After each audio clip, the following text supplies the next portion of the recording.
চলেন কিছু মানুষের পেছনে একদম আগুন ধরিয়ে দিই। বর্তমান সময়ে অর্থাৎ বিগত কয়েক সপ্তাহ থেকে দেখতে পাচ্ছি একটা শ্রেণী অনলাইনে রটানোর চেষ্টা করছে আগামী নির্বাচনে বাংলাদেশ আওয়ামী লীগ অংশ নিচ্ছে। এখন আমার তাদেরকে প্রশ্ন, আগামী নির্বাচনটা কি 12 ফেব্রুয়ারি নির্বাচন? 12 ফেব্রুয়ারি নির্বাচনের আছে আর কয়েকদিন, এক সপ্তাহ। তাহলে কিভাবে বাংলাদেশ আওয়ামী লীগ অংশ নেবে? হ্যাঁ, আপনারা এমনটা বলতে পারেন, 12 ফেব্রুয়ারি নির্বাচন হচ্ছে না, নির্বাচন পরবর্তীতে অনুষ্ঠিত হবে, সেই নির্বাচনে বাংলাদেশ আওয়ামী লীগ অংশ নেবে। আপনারা আরেকটা ভাবে বলতে পারেন, 12 ফেব্রুয়ারি নির্বাচনে যে দল ক্ষমতায় আসবে এই নির্বাচন বেশি দিন স্থায়ী হবে না, অর্থাৎ যে সরকার গঠন করবে সেই সরকার বেশি দিন থাকতে পারবে না। পরবর্তীতে আরেকটা নির্বাচন হবে, সেই নির্বাচনে বাংলাদেশ আওয়ামী লীগ অংশ নেবে, একটা ইনক্লুসিভ ইলেকশন হবে এবং সেই ইলেকশনের মধ্য দিয়ে বাংলাদেশ আওয়ামী লীগ ক্ষমতায় আসবে। এটা যৌক্তিক, এটা আপনারা বলতে পারেন, কিন্তু এই যে রটাচ্ছেন 12 ফেব্রুয়ারি নির্বাচনে আওয়ামী লীগ অংশ নেবে, আপনারা কি সুস্থ স্বাভাবিক মস্তিষ্কে কথা বলতেছেন? 12 ফেব্রুয়ারির হাতে আছে কয়দিন? আওয়ামী লীগের অধিকাংশ নেতা জেলে, কেউ দেশের মধ্যে নাই, কিভাবে নির্বাচন অংশ নেবে?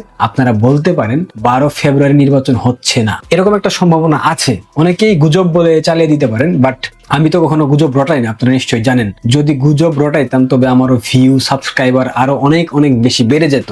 যেটা অনেকেই করে থাকে, চটকদার শিরোনামে চটকদার গুজব রটায়, ওইটা আমাকে দিয়ে হবে না। কারণ আমি ইউটিউব থেকে ইনকামের জন্য আসি নাই, ভিউ ব্যবসা করার জন্য আসি নাই। আমি সঠিক তথ্য এবং আমার আদর্শিক দায়বদ্ধতার কারণে আমি ইউটিউবে কথা বলার চেষ্টা করি, যতটুকু পারি আমার জায়গা থেকে আমি চেষ্টা করে যাই, বাকিটা সৃষ্টিকর্তার ইচ্ছা। যাই হোক, কয়েকটা তথ্য দেওয়ার জন্য মূলত হুট করে ভিডিওটা বানাচ্ছি। তথ্যগুলো হলো, আগামী 12 ফেব্রুয়ারি নির্বাচনকে কেন্দ্র করে, অর্থাৎ নির্বাচন বানচাল করা বলেন কিংবা নির্বাচনে নিজেদের প্রভাব প্রতিপত্তি বিস্তার করা বলেন না কেন, পাকিস্তান থেকে লস্কর ই তৈয়বা এবং জৈশে মোহাম্মদের প্রায় 13 জন জঙ্গি বাংলাদেশে প্রবেশ করেছে বিমান বাংলাদেশের একটা ফ্লাইটে। আপনারা নিশ্চয়ই জানেন, সুৎখুর ইউনুস করাচি টু ঢাকা সরাসরি ফ্লাইট চালু করেছে। বাংলাদেশ এবং পাকিস্তানের মধ্যেকার কোনো ভিসা লাগতেছে না, অন অ্যারাইভাল ভিসাতে যে কেউ যাচ্ছে এবং আসতেছে, অর্থাৎ বাংলাদেশে যাচ্ছে, পাকিস্তান যাচ্ছে, পাকিস্তান থেকে বাংলাদেশে আসতেছে। সেই সুযোগটা কাজে লাগিয়ে জামাত লস্কর ই তৈয়বা এবং জৈশে মোহাম্মদের 13 জন জঙ্গিকে বাংলাদেশে প্রবেশ করিয়েছে। সেই জঙ্গি কারা, কোত্থেকে আসছে, কিভাবে আসছে, কোন ফ্লাইটে আসছে, সবকিছু হাতে আসার পর আমি আপনাদের সাথে শেয়ার করব। এটা একটা আপনাদের জন্য সতর্ক বার্তা। এবং সেই জঙ্গিরা রাজধানীর পুরান ঢাকার লালবাগ এলাকাতে একটা পুরান বিল্ডিং অবস্থান করতেছে। সেই বিল্ডিংটা একটা জামাত নেতার শ্বশুরের। সেই নেতার নামটাও আমি জানতে পারবো হয়তো বা আজকে রাতের ভিডিওতে, কিংবা পরবর্তী দিন আমি বিস্তারিত আপনাদেরকে জানাবো, কে কোথায় আছে, কে কোথা থেকে আসছে, কার নাম কি, কাদের পাসপোর্ট কিরকম, সবকিছু জানতে পারবেন। সেকেন্ড তথ্য হলো, প্রায় 20 লক্ষ নতুন ভোটার জামাত ঢাকা শহরে প্রবেশ করাচ্ছে। ধীরে ধীরে নির্বাচনের আগের দিন পর্যন্ত তারা প্রবেশ করাবে, অর্থাৎ 20 লক্ষ ভুয়া ভোটার জামাত সারা বাংলাদেশের বিভিন্ন প্রান্ত থেকে ঢাকায় ঢোকাবে, যাতে করে ঢাকার যে আসনগুলো আছে, রাজনৈতিক আসন, এই আসনগুলো জামাত তাদের নিয়ন্ত্রণে নিতে পারে, জামাত তাদের আধিপত্য বিস্তার করতে পারে, জামাত যেন সন্ত্রাসী কর্মযোগ্য করে হলেও এই ঢাকার আসনগুলো তাদের রাখতে পারে। এখন অনেকে বলতে পারেন বিএনপি তো অনেক শক্তিশালী দল, যুব দল, ছাত্র দল, কিন্তু একটা কথা মাথায় রাখতে হবে, যে দল তাদের প্রধান কার্যালয়ের সামনে থেকে বালুর ট্রাক সরাতে পারে না, সেই দল জামাতের সাথে টিকতে পারবে, এটা আমি ব্যক্তিগতভাবে বিশ্বাস করি না। কারণ এই মুহূর্তে বাংলাদেশের বর্তমান প্রেক্ষাপটে দাঁড়িয়ে বিএনপির থেকে কয়েক শত গুণ শক্তিশালী জামাত। সুতরাং জামাতের কাছ থেকে কোনো কিছু আদায় করা, কোনো কিছু নিয়ন্ত্রণ নেওয়া, আধিপত্য বিস্তার করা, এইটুকু সক্ষমতা বিএনপির মধ্যে নাই। আপনারা যে যেমনটাই ভাবেন না কেন, এটাই সত্যি, এটাই বাস্তব।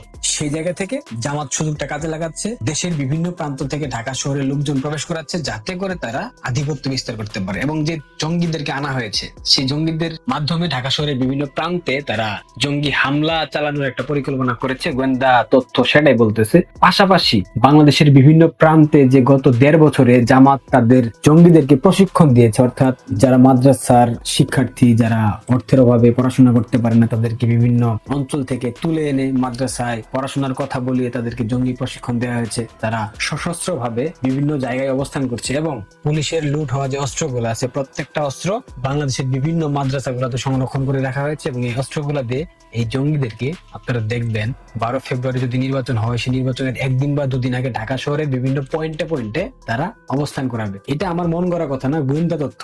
এখন আপনারা আমাকে গুজববাজ বলতে পারেন, আমি তো ভাই অন্যদের মতো গুজব রটাই না। এখন যেটা সত্য, যে ইনফরমেশন পেয়েছি সেটা আপনাদের সাথে শেয়ার করতেছি। এখন এর শতভাগ মিলবে কিংবা মিলবে না, এটা কিন্তু আমার দায়িত্ব না। আমি আবারও দায়িত্ব নিয়ে বলতেছি, এগুলা সত্য কথা। এখন ঘটনা ঘটতেও পারে, আবার নাও ঘটতে পারে, এটা একান্তই পলিটিক্যাল বিষয়। এখন রাজনীতিতে যে কোনো সময় যে কোনো ধরনের পরিবেশ সৃষ্টি হয়, প্রেক্ষাপট বদলাতে বেশি একটা সময় লাগে না।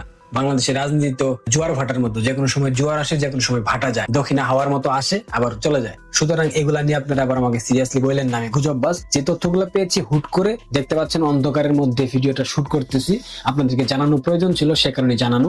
এবং গতকাল রাতে সিলেটে বিএনপি এবং জামাতের সমর্থকদের মধ্যে একটা বিশাল সংঘর্ষ হয়েছে। সেই সংঘর্ষে প্রায় 40 জনের মতো আহত হয়েছে। এখানে নিহতের সংখ্যা এখন আমরা জানি না, তবে হয়তো বা 2-4 জন নিহত হয়েছে, সেটা মেইনস্ট্রিম মিডিয়াতে আসেনি। আমাদের সোর্স যদি তথ্য দিয়ে থাকে সেক্ষেত্রে আমরা সন্ধ্যার ভিডিওতে হয়তো আপনাদের সাথে শেয়ার করতে পারবো। আমি জানি না বিএনপি কি ভাবছে, বিএনপি আসলে কোন ঠাসা হয়ে যাচ্ছে, তারা কি আদৌ বুঝতে পারছে কিনা আসলে আমার মাথায় আসতেছে না। আলটিমেটলি জামাত বর্তমান প্রেক্ষাপটে দাঁড়িয়ে বাংলাদেশের রাজনৈতিক বাস্তবতায় অনেক বেশি শক্তিশালী। বিএনপি জামাতের সাথে কোনোভাবেই টিকতে পারবে বলে মনে হচ্ছে না, কারণ জামাতের আছে সুসজ্জিত বাহিনী, যাদের হাতে আছে অত্যাধুনিক অস্ত্র।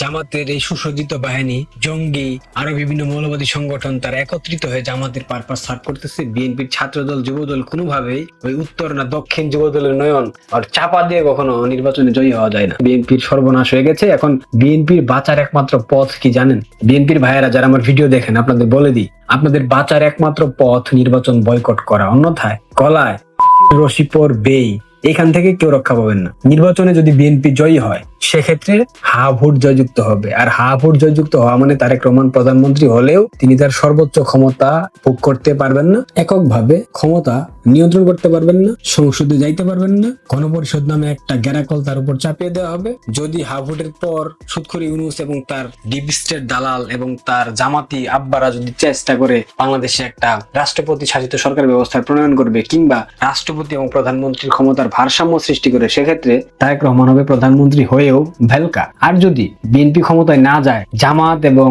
হা ভোট জয়যুক্ত হয়, সেক্ষেত্রে সবার প্রথম ডান্ডা মেরে ঠান্ডা করে দিবে তারেক রহমানকে। এবং কি ভাইয়া 21 আগস্ট গ্রেনেড হামলার কারণে তারেক ভাইয়া যদি গ্রেফতার হয়ে যায় সেই মামলার কারণে, তবে অবাক হবার মতো কোনো ঘটনা ঘটবে বলে আমার মনে হচ্ছে না। এবং তারেক ভাইয়া যদি ইংল্যান্ডের নাগরিকত্ব বাদ দিয়ে তিনি চলে আসেন বা এসে থাকেন, কিংবা তার ইংল্যান্ডের পাসপোর্ট যদি না থাকে, তিনি কিন্তু আর অন্য কোনো দেশের রাজনৈতিক আশ্রয়ে যাইতে পারবেন না, চাইতেও পারবেন না, এবং কি লন্ডনেও ফিরতে পারবেন না। গতকাল দেখলাম লন্ডনে তার যে বাড়ি সেটা অলরেডি তিনি ভাড়া দেওয়ার জন্য বিজ্ঞাপন দিয়েছেন। সুতরাং বুঝতে পারতেছেন বিএনপির ভাইয়েরা আপনাদের উপর কি ধরনের নির্মমতা আসতেছে।